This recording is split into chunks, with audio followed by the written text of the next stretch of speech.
I'll be waiting here. The first story. The sun is warm and the breeze smells good.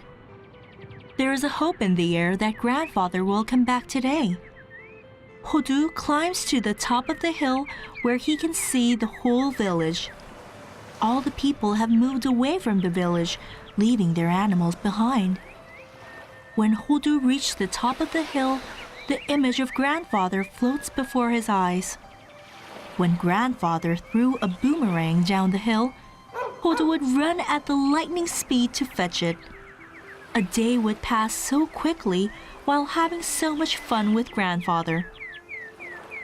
The village used to be a quiet and peaceful place. That is, until that day. Hodu was running after Duri in the yard when he suddenly felt an earthquake coming from deep below the ground. Then everything he saw began shaking. People were falling over, trees toppling down, houses crumbling, roads cracking, and the sea towering up like a mountain. The villagers kept running towards the hill. After a while, there came a thunderous noise from the big factory on the seashore. At the same time, billows of white smoke spewed out of it.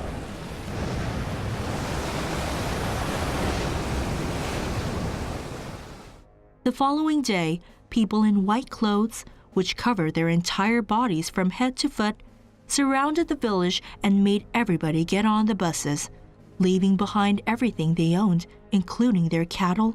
All of them escaped the village in haste. Hodu wanted to go with grandfather. I'll come back soon, I promise. You must wait for me here. Hodu stood there watching grandfather disappear into the distance.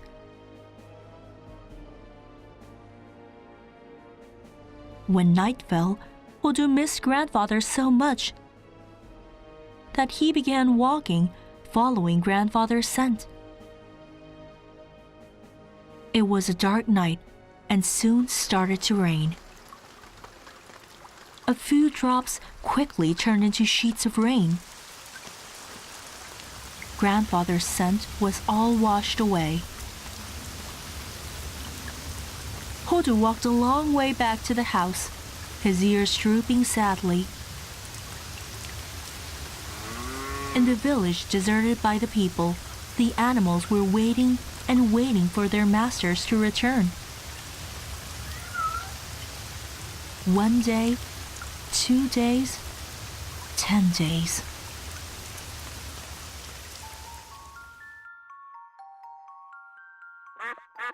I'm leaving. I'm too hungry and have a headache too. I can barely breathe, said Duri.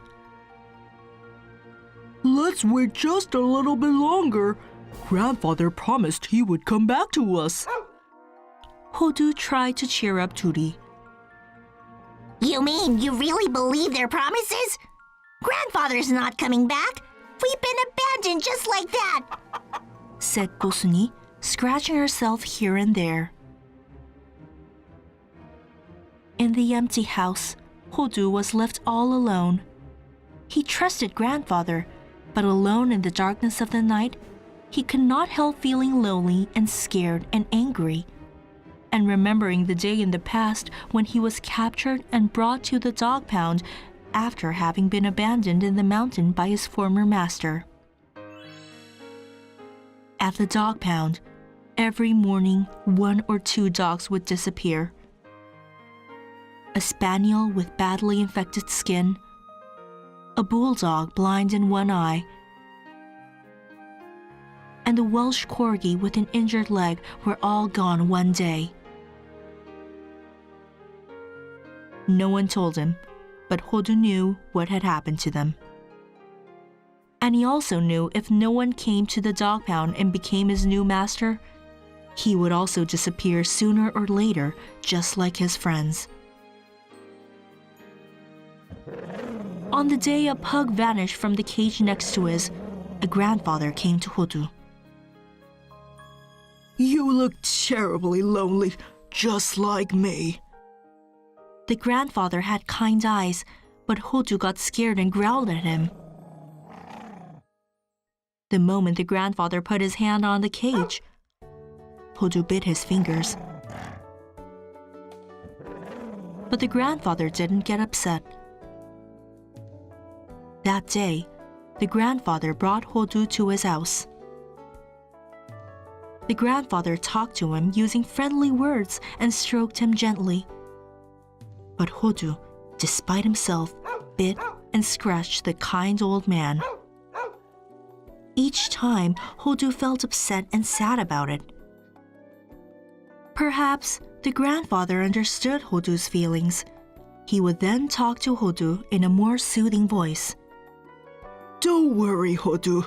It's not your fault. Hodu, for the first time in his life, was happy to be alive.